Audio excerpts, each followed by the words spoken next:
Hello, everyone, and welcome to our virtual celebration of the David M. Rubenstein Economic Club of Washington Scholarship Program.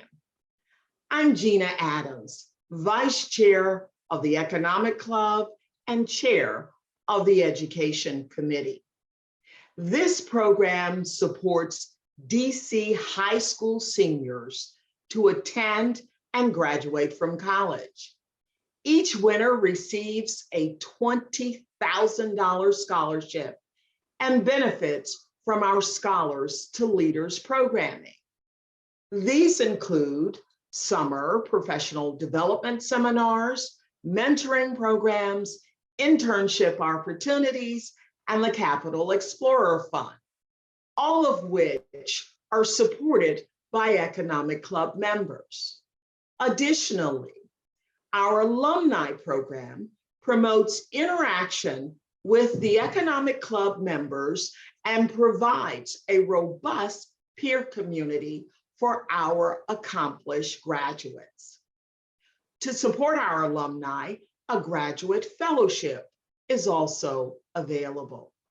I want to especially acknowledge David Rubenstein for his 14 years of leadership of the Economic Club and generosity in establishing and sustaining this scholarship program. So now, to the 2022 scholars. Congratulations on successfully completing high school against many odds, including the pandemic, with academic excellence. Hello, my name is Mary Brady, and I am the President and CEO of the Economic Club. I would like to provide a warm welcome and my congratulations to each of our scholarship recipients. We are very proud of many impressive accomplishments made by the class, and on behalf of the Economic Club of Washington and its membership, we are delighted to support all of you as you reach your educational goals. Now, I am so pleased and excited to meet all of you, and now I'd like to turn it over to David Rubenstein. Hello, I'm David Rubenstein. I'm the chairman of the Economic Club of Washington. When I assumed that position about 14 years ago, I didn't really know exactly what the Economic Club did, but I recognized it had a number of business leaders from the Washington area, and they got together for occasional speeches and other kinds of information exchanges. I thought, though, that it would be very important if the Economic Club would do something beyond just having business people get together and talking about their various businesses or public policy issues. I thought it would be important if we would give back to the community by having a scholarship program that would take the best high school graduates every year from the Washington, D.C. area and give them some money towards their college programs. That program was set up 14 years ago and it's worked quite well. You are the latest group of people to be the recipients of the scholarship program. It's a source of great pride for me, and let me tell you why. I did not come from a wealthy background. I grew up in Baltimore. My parents were not college or high school graduates. My parents both dropped out of high school to get married, and ultimately I became their only child, and I grew up in a very modest, I'd say, circumstances. Didn't have wealthy parents, didn't have parents that were able to open doors for me, but I recognized then that if I worked hard, eventually I could go to college and law school with scholarships. And scholarships made it possible for me to get to where I am today. And so I've always thought it's important to give back to society, and one of the best ways to give back to society is to give back through education. Education is the greatest way to get further along in society and to make something of yourself. Getting a good education enables you to do things you couldn't otherwise do. You all are gifted students, but now that you are moving on, you have to prove yourself all over again. I thought one of the best ways to help doing that would be for you to have some scholarship assistance, and I'm very pleased that the organization of the Economic Club of Washington has put together a program to not only give you scholarships, but also later on mentorships and perhaps some summer internships. So it's a terrific program, and we're very pleased that you will join the enormous numbers of other people that have participated in this program. A couple words of advice. Look, when you go to college, you're going to be tempted to do many different things and try and experiment all kinds of new opportunities. But remember, everybody wants you to do well academically, and so try hard, read as much as you can, work as hard as you can, make your parents, your grandparents, your guardians proud. I came from modest circumstances, I said, and my parents became very proud of what I was able to do later in life, and I hope that's the same for you. And I hope as well that when you get to the point when you're my age or a little bit younger than me, you will feel an opportunity to give back as well. Because no doubt you have the opportunity to be successful if you do well in college or in graduate school if you go there. But what you really need to do is do not just well financially, not just do well professionally, but giving back to society. To me, the greatest pleasure of my life is giving back to society by helping other people. One of the ways I've tried to do it is through the scholarship program. So let's have a little bargain. I will try to do a good job in making certain that there's money available in the scholarship program, and you do a good job in making me proud that you have carried my name and the Economic Club of Washington's name with you through your college years. And I guarantee you that if you do a good job on your part, I'll do a good job on my part, and the Economic Club will do everything we can to support you. So today and throughout the next couple of weeks or so as you graduate, your parents, your guardians, your grandparents, your family, your friends, your sisters are obviously proud of what you've achieved because getting this scholarship is not easy. So I hope you'll continue to live up to the promise that everybody sees in you now, and I hope at some point to be able to meet you in person and congratulate you on the terrific person that you have become and the great job you have done in making everybody proud of you. Thank you very much. I was in the middle of cleaning my room and I got this email. I was listening to music on my way to school. I was actually on my way back from the National American Museum. I was just shopping for a dress and I got a buzz on my phone. I was in the movies. I actually was just coming from the Spy Museum in DC. I was hanging out with my family. I was cooking some dinner for my family. I was in Dave & Buster's. I was like on a motorcycle, playing with my little, cooking my brother. It was a race and I felt a vibration in my phone. So I turned around and looked at my phone and I seen congratulations and the subject said economic scholarship. So I jumped. I was like, oh, this is crazy. And my brother over there laughing at me because he beating me because my motorcycle not moving anymore. I was playing with my brother when I get the email. Then I looked at it and I was like, hold up. When I first got the scholarship, I was sitting in my room. I was playing Madden. I was sitting in there with my brother, my sister, and I checked my iPad and I seen the scholarship. And I was like, hallelujah, hallelujah. And I looked at my mother. I went and told my mother, and my mother was like, woo, like you could see, she kind of wanted to cry. She's dramatic, so she kind of wanted to cry. I was actually on a college visit. I was I think I remember myself taking a selfie in front of a philosophy building and making this sign, and then I checked my email and I saw the scholarship coming and I was like, oh my God. I was actually painting and my college counselor FaceTimed me, and it was so awkward because we never FaceTime outside of school. So she FaceTimed me and she was like, what are you doing right now? I'm like, I'm painting. And she's like, okay, well, can you do something more fun than painting and can you open up your school email? I just got on break, and so I went to get some pizza, and I look at my phone, I see the email, and I'm like, me? I was really excited. I started screaming and yelling. I kind of had a dance party with my mom. So once I seen the email, I'm like, wait, hold on, take a deep breath. I read the email and I just bust out and I was like, oh my gosh, I got the scholarship. I was so excited. And I got the Economic Club scholarship and I was so happy. I was like, whoa, I didn't expect it to happen that fast. I kind of screamed because I was excited. I was waiting on this email for a long time. I was jumping up and down and showing my mom the email. I cried. I just went to my car and cried. I started crying because I didn't really think that all our people, I will get chosen for it. And I was so excited. I was happy. Everybody was happy. I was shocked and super thrilled because I felt like I achieved something big. And I literally jumped. And my brother was there playing video games. He was like, what happened? And then I was like, I got the scholarship. And so I immediately called my older brother because he's been my support since day one. Who inspired me to go to college was my sister, being one of the first in our family to graduate college. See, my dad passed recently, so my motivation was him because I know he wanted me to be successful. My sisters are my inspiration.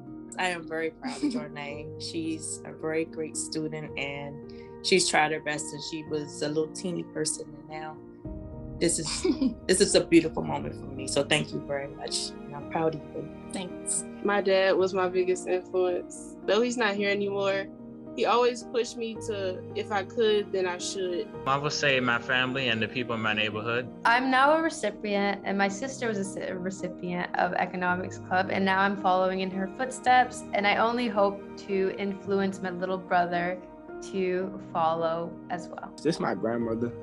She actually passed, but it's a big part of why, work so hard in school, work so hard to keep my siblings on the right track. It's a big part of my life. So she's really my motivation for everything that I do.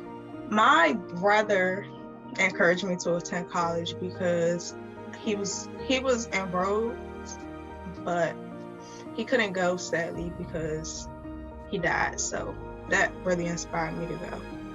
My grandmother, she's always encouraged me to take my life to a higher standard. I have a younger sister that's looking up to me. So I want to be somewhat of a role model, given I am a first-generation student in the family. I am a first-generation student. A lot of my family members went to college, but they didn't finish.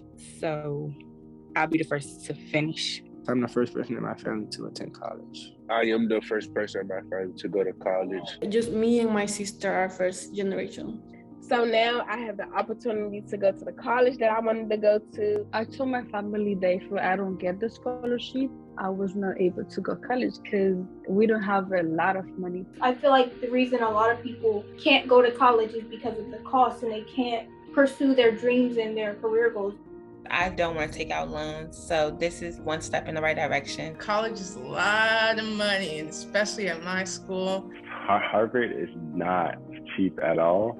My mother, she basically told me that if you don't have money, you can't go.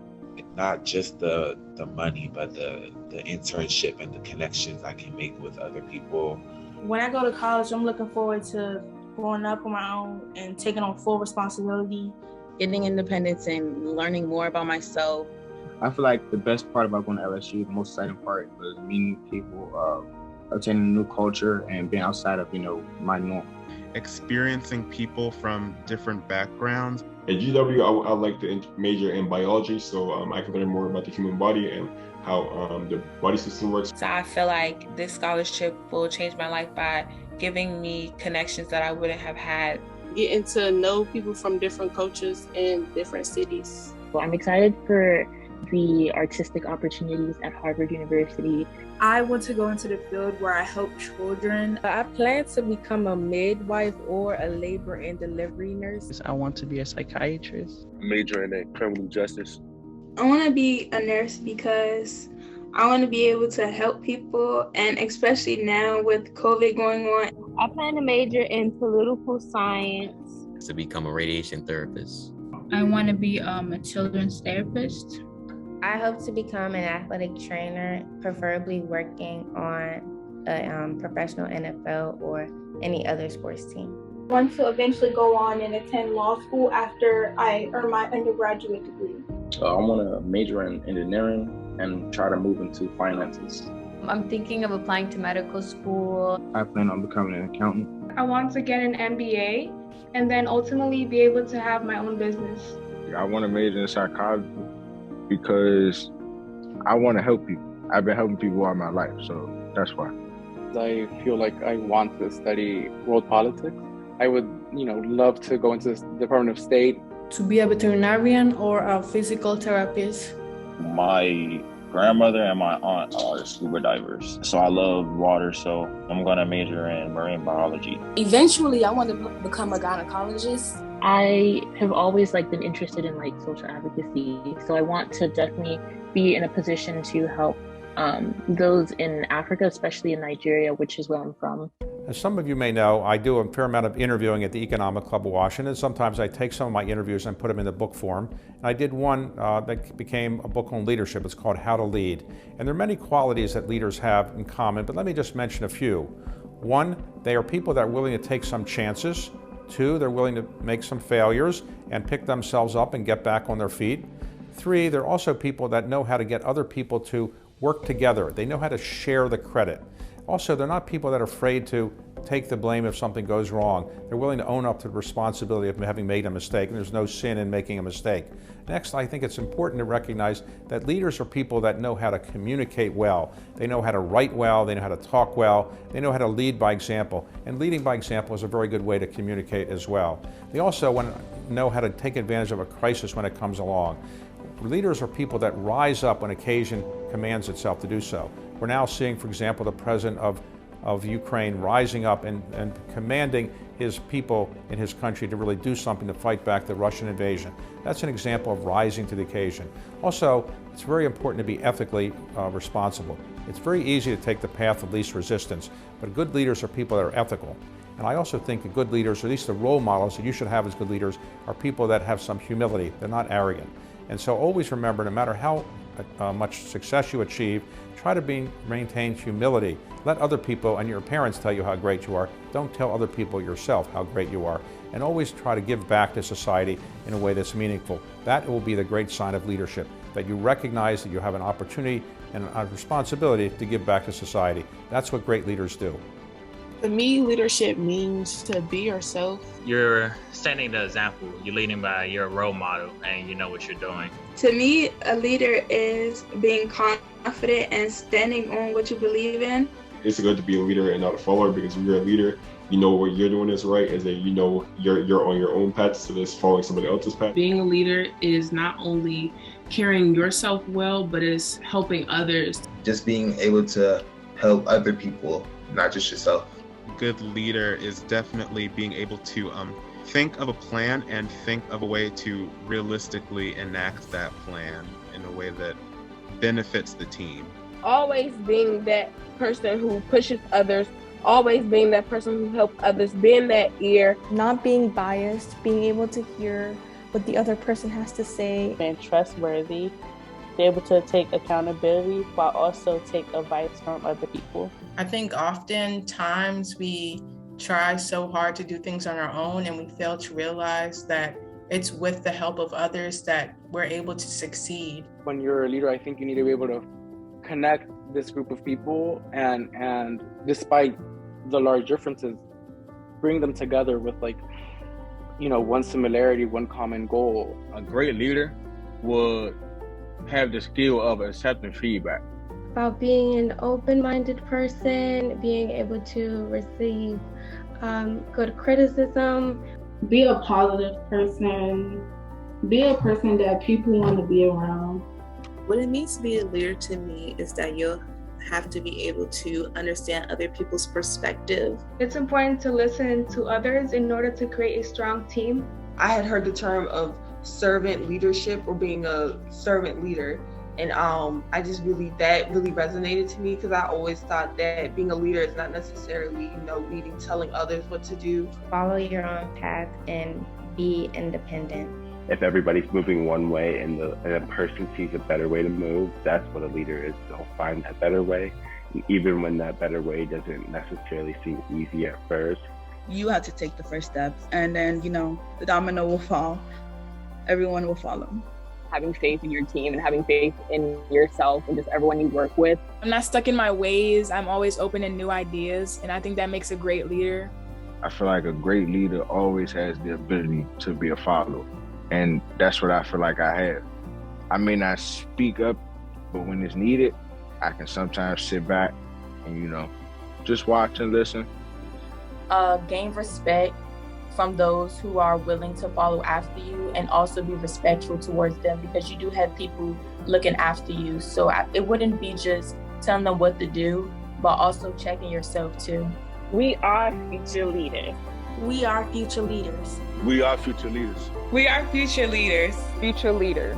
We are future leaders. We are future leaders. Future leaders. We are future leaders. Future leaders. Future leaders. We are future leaders. We are future leaders. We are future leaders. Future leaders. We are future leaders. Future leaders. Future leaders. Future leaders. We are future leaders. We are future leaders. We are future leaders.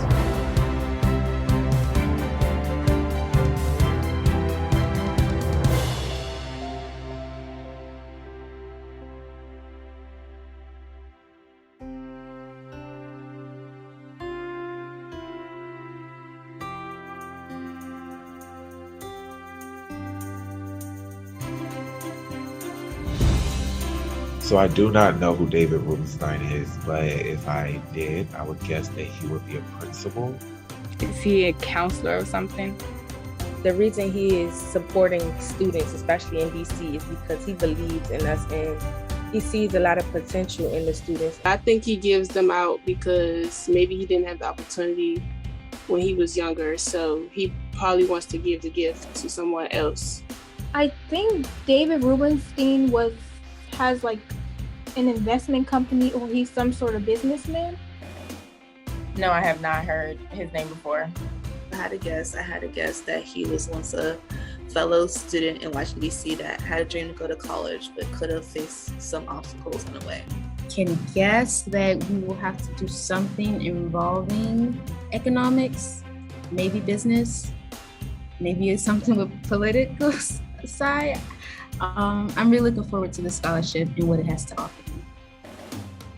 Hello, I'm David Rubenstein, the president. No, I'm not even the president anymore. I'm the chairman. Okay, ready? I would like to provide a I can hear the lawnmower, so it was distracting me. If it falls apart and you need me to do it again, just give me enough time to put some lipstick on and we're good.